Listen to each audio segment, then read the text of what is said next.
अशा वेळेला तिकीट देण्याचा निर्णय पक्षश्रेष्ठी घेत असतात.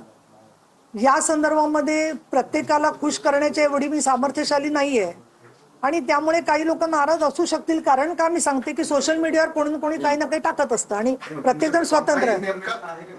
नाही पक्षा मी असं बोललेलं नाहीये. तुम्ही मला स्पष्टीकरण विचारताय चांगले, पण मला एक नक्की वाटतं की ज्या लोकांचे काही त्यांचे जे हेतू होते राजकारणामधले ते साध्य झाले नाहीत आणि त्याच्यामुळे सुद्धा काही व्यक्ती त्या इथल्या आहेत का तिथल्या आहेत का तिथल्या आहेत त्याच्यामध्ये मी जाणार नाहीये. कितीतरी भूखंड माफियांना मी जेलेत टाकलेलं आहे. काही लोकांची महिलांची प्रकरणं माझ्याकडे आलेली आहेत. काही बलात्कार पीडित महिलांना मी पोलीस स्टेशनपर्यंत पोहोचवलेलं आहे. ते कुठल्या पक्षात आहेत आणि त्याचा संबंध नाहीये. ते त्यांचे हितसंबंध दुखावलेले आहेत. आणि दुसरा साधी गोष्ट अशी आहे की आज विधान परिषदेत मी जे काम करते त्याच्यात उपसभापती म्हणून काम करत असताना काही लोकांना दुखवणं क्रमप्राप्त असतं आणि अशा वेळेला महिला पदाधिकारी जे आहे त्याच्यामध्ये टीका आम्ही सहन करायची आमची तयारी आहे त्या संदर्भामध्ये. पण सोशल मीडियावरती सुद्धा काहीतरी नियंत्रण किंवा स्वतःची स्वतः विवेक वापरला गेला पाहिजे एवढं माझं नम्र आवाहन आहे त्याच्यामधलं.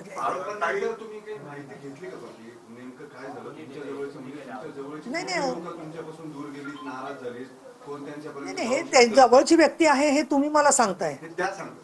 त्यांना मी कसं विचारणार. तुम्ही ज्यांच्यासोबत असे काही लोक तुम्ही आणि ती लोक पृथ्वी साहेब खराब केला गेला होता त्याचीच लोक पृथ्वी साहेबांना भेटली.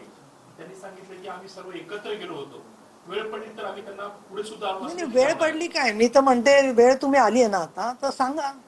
आणि हे एक्सप्रेस इन वगैरेचं ते जे बोलतायत सगळं ते सिद्ध करून द्या तिथे. एक्सप्रेस इन हॉटेल एक झाली तुम्ही म्हणताय तिथं नाही, पण त्यांचा असं सुद्धा दावा आहे की ते तुम्ही अनेक वेळा नाशिकच्या कॉलेज रोड त्या ठिकाणी सुद्धा त्या खराच्या ऑफिस मध्ये जाऊन होता जिथले काही व्हिडिओ सुद्धा समोर आले त्याच कार्यालयामध्ये तुम्ही जाऊन सुद्धा भेटलात असं नाही नाही ते व्हिडिओ त्यांनी दाखवावेत सगळ्यांना काय आहेत ते त्यांच्याकडे आणि ते SIT कडे द्यावेत.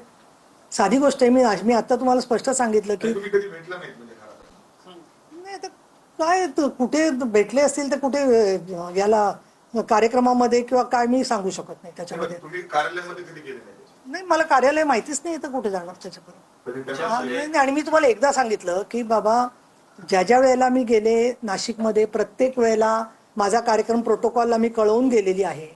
तर मग हे पण आलंच असतं ना. त्यांचा दावा आहे की प्रोटोकॉल टाळून गेले तुम्ही.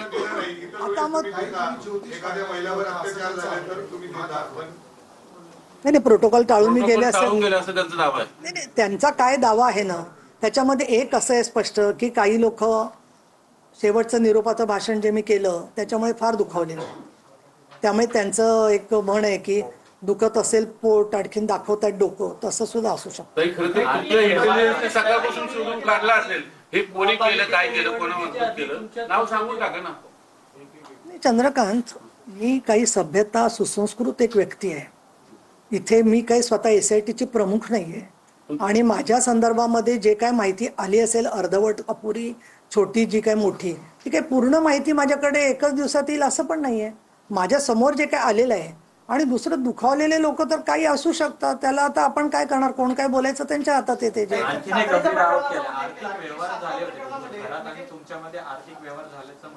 आता याच्यात आता मला तर असं वाटतं तुम्ही मला प्रश्न विचारताना याच्यामध्ये म्हणजे तुम्ही मला ओळखतच नाही असं मला वाटतं. पण त्यांचे आरोप म्हणजे कोणी कोणावरती काही बेफाम आरोप करेल त्या संदर्भामध्ये तुम्हाला माहिती आहे काय आर्थिक व्यवहार आहेत काय नाही त्यांनी समोर दाखवा ना. तुम्ही दावा टाकणार का अब्रू नुकसानीचा? मी काय करणार काय नाहीये या संदर्भात मी अजून काही विचार केलेला नाहीये.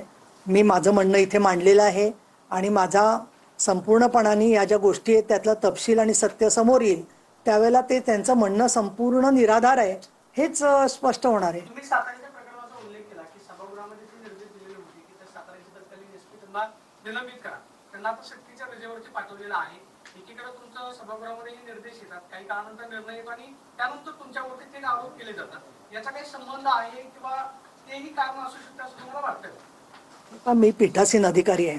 मी चेअरवरून दिलेले जे निर्णय असतात त्याच्यावर मी तुमच्या समोर भाष्य करणं म्हणजे तुमचं ते माध्यमांचं म्हणून स्वातंत्र्य असलं तरी मी बेजबाबदार व्यक्ती नाही आहे म्हणून no comment on my side. माझी काही प्रतिक्रिया नाही याच्यावरती. ताई आणखी एक तिरडी आंदोलन झालं पुण्यात खराच्या विरोधात तेव्हा त्या आंदोलनात पण आरोप केला की तुम्ही मंत्रिपदासाठी 3-3 तास पूजा केली खरं तर. संगीता तिवारी यांनी असा आरोप केलेला आहे की तुम्ही 3 तास खरातांची इथे खूप लाखो रुपये घालून ती पूजा केली आहे. पण मी खरं सांगू का, मी एक साहित्यिक ओळखते की ते दिवंगत शंकरराव खरात, त्या म्हणजे जे दलित साहित्यिक आहेत, त्याखेरीज मला हा माणूसही म्हणजे त्याच्याकडे पूजा करावी असा नाही आहे. आणि मी तुम्हाला 4 वेळा सांगितलं तरी तुम्ही कस्टडीत बसवलेल्या माणसाला परत परत विचारता, तसंच परत विचारता आहात, तर तुमचा माझ्यावर विश्वास नसेल तर तुम्ही, मी एकदा सांगते की कुठल्या गुरुकडे मी गेलीच नाहीये, तरी परत तुम्ही मला तेच विचारता. तर या अधिवेशनाच्या शेवटच्या टप्प्यावर तुम्ही फार चर्चेत आलेलं होतं. तुमच्यावरून दिलेलं रुलिंग बरोबर आहे, तो तुमचा अधिकार आहे की नाही, तर या संदर्भात मुख्यमंत्र्यांनी निवेदन केलेलं होतं. थोडी दुरुस्ती फक्त तुषार दोषी स्वतःच्या अर्जित रजेवर गेले, त्यांना सक्तीच्या रजेवर पाठवलेलं. पण या सगळ्या प्रकरणामध्ये तुमच्या उपाध्यक्ष पदाच्या